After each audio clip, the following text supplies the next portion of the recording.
Hello viewers, আসসালামু আলাইকুম। আজকে আপনাদের সম্মুখে একটু গুরুত্বপূর্ণ অসুখ এবং ঔষধের কথা আমি আলোচনা করব, যা আপনাদের উপকারে আসতে পারে। আপনাদের যেমন আমি বলবো গ্যাস্ট্রোএন্টারাইটিস সম্পর্কে, এবং যে বালিকাদের শ্বেতপ্রদর, জ্বর, কাশি, বসন্ত রোগ ইত্যাদির উপর যে হোমিওপ্যাথিক ঔষধ কাজ করে সেই সম্পর্কে আমি আপনাদের কিছুটা ধারণা দিব। গ্যাস্ট্রোএন্টারাইটিস এটা কি? এটা হলো ক্ষুদ্রান্তের প্রদাহ।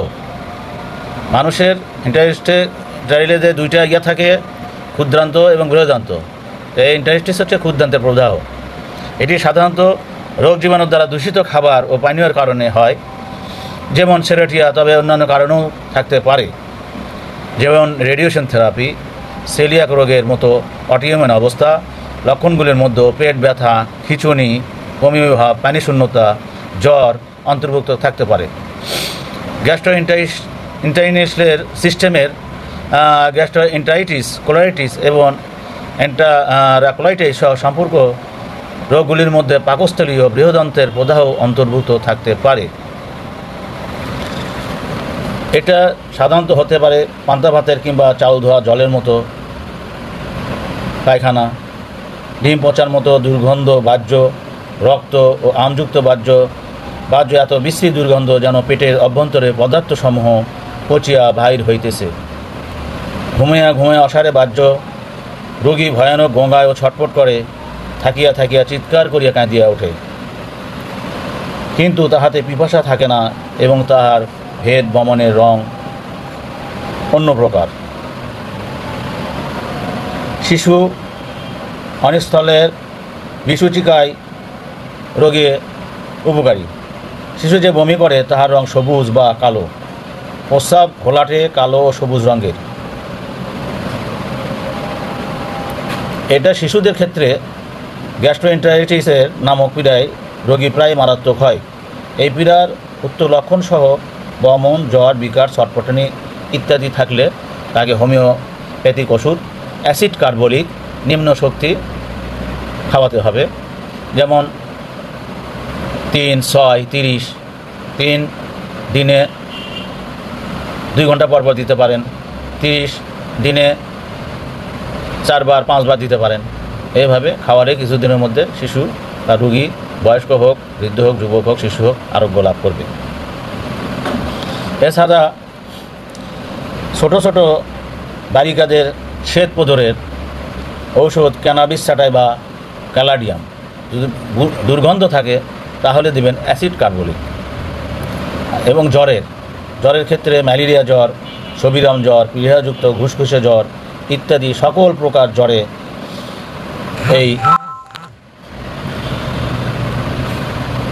কার্বলিক অ্যাসিড দূষিত গ্যাসজনিত সমস্ত পীড়ার মহা ঔষধ। কাশি, এবার আসি কাশিতে অনবরত খুকখুকে কষ্টদায়ক কাশি, তা ব্রঙ্কাইটিস, ল্যারিঞ্জাইটিস, থাইসিস যে কোনো পীড়ার সহিত থাকুক না কেন, অ্যাসিড কার্বলিক এর উপযোগী। হুপিং কাশিতে কার্বলিক অ্যাসিড ষষ্ঠ শক্তি প্রথম অবস্থায় প্রয়োগ প্রায় তাহাতেই কমে আসবে, এবং পরে আপনারা একটু উপকার হওয়ার পরে দেবেন কোষ্টিকাম অবারিত ওষুধ। কোষ্টিকাম প্রয়োগে সম্পূর্ণ আরোগ্য লাভ করবেন। এছাড়া বসন্ত রোগের চিকিৎসায় অনেক সময় বসন্ত রোগের ক্ষতে পোকা জন্মে, সেই ক্ষত হইতে একটু পচা দুর্গন্ধ বাড়ি হয়, লোক কাছে ঘেঁষিতে পারে না, এত দুর্গন্ধ হয় যে তার আশেপাশে লোক থাকতে পারে না। যে গৃহে রোগী থাকে সেই গৃহে প্রবেশ করলেই গন্ধতে বমি আসে। এই প্রকার মুমূর্ষু রোগীকে কার্বলিক অ্যাসিডের ষষ্ঠ শক্তি প্রয়োগ করবেন। 2-4 ঘন্টা অন্তর উপকার না হওয়া পর্যন্ত প্রতিদিন 6 থেকে 7 মাত্রা সেবন, এবং 1 পাউন্ড অলিভ অয়েল বা স্যালাইড অয়েলের সঙ্গে 2 থেকে 3 গ্রাম 1 শক্তির কার্বলিক অ্যাসিড কিংবা 1 আউন্সে 15 থেকে 20 ফোঁটা এভাবে মিশিয়ে নেই রোগীর ক্ষতে বাহ্যিক প্রয়োগ করলে ঘাগুলো দ্রুত শুকে যাবে এবং সে ভালো হয়ে যাবে।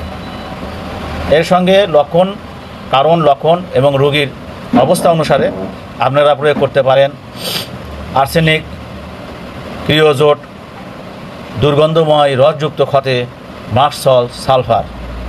বন্ধুগণ, ধন্যবাদ। আমি ডাক্তার মোহাম্মদ আব্দুল হামিদ খান,